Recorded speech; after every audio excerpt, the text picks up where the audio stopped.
बघू शकता एकदम जाळीदार असं आपलं बॅटर तयार झालेलं आहे।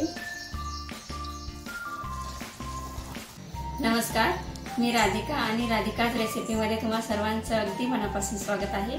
आज आपण संडे स्पेशल ब्लॉग तयार करणार आहोत आणि त्या ब्लॉगमध्ये इडलीचा बेत तयार करणार आहोत आणि त्यामध्ये आपण जी इडली डोसा सेंटरवर जे आपल्याला लाल चटणी भेटते त्याप्रमाणे आपण आज लाल चटणी तयार करणार आहोत। तुम्हाला जर त्याच चटणीची स्पेशल रेसिपी हवी असेल तर मला नक्की कमेंट करून सांगा, मी त्याची रेसिपी तुम्हाला नक्की अपलोड करेन। व्हिडिओ शेवटपर्यंत नक्की बघा आणि आजचा हा ब्लॉग तुम्हाला कसा वाटला ते नक्की कमेंट करून सांगा। व्हिडिओला लाईक आणि चॅनलला सबस्क्राइब करायला विसरू नका।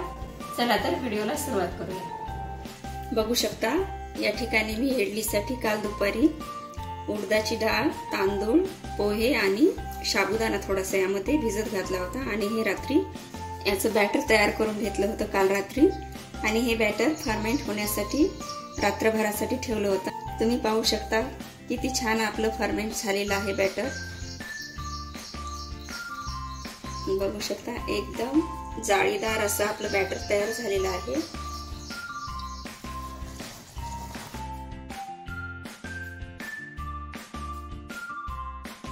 आपल्या एकदम छान अशा इडल्या तयार होणार आहेत। या ठिकाणी बॅटर एकदम व्यवस्थित झालेला आहे। आता यामध्ये आपण इडली डोसा देखील करू शकतो, दोन्ही पण यामध्ये होतं। आता आपण इडल्या तयार करायला घेऊया आणि सांबारासाठी डाळ लावूया।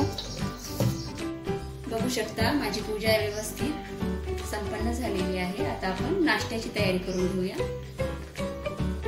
सुरुवातीला आपण सांबारासाठी डाळ लावून घेऊया कुकरमध्ये।